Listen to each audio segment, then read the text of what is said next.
Students, today I am going to discuss as to how the custom of slavery was abolished from the French overseas colonies.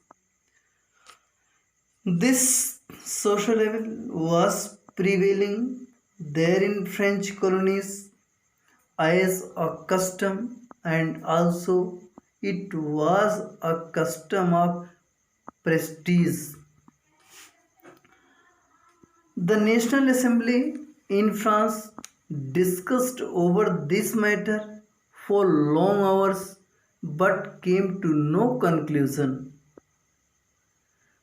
The simple reason was that the National Assembly was formed mainly of the richer sections of the third estate, and merchants and traders were also part of the representatives of the National Assembly of the Third Estate. They were all these people were indulged in this trade, and it was a trade for their large economic benefit. That is why the assembly did not want to invite, so it was the resolution of the abolition of slavery was not even brought before the National Assembly. It was in 1794 during the Jacobin rule.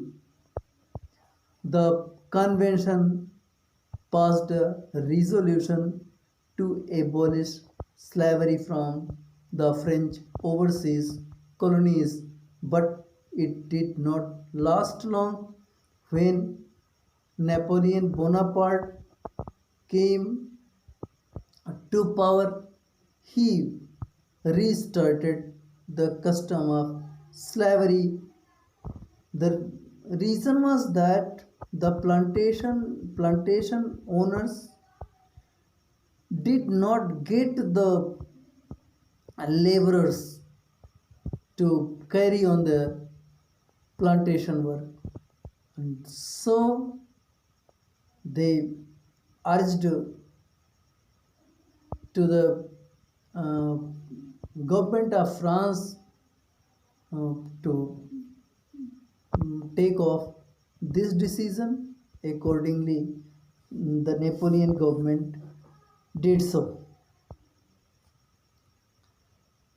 In view of the plantation owners, keeping slaves was good to solve the economic interests of theirs as well as of the government of France. But finally, the slavery was abolished in French colonies, in French overseas colonies in 1848. With this point comes to its end. Thank you.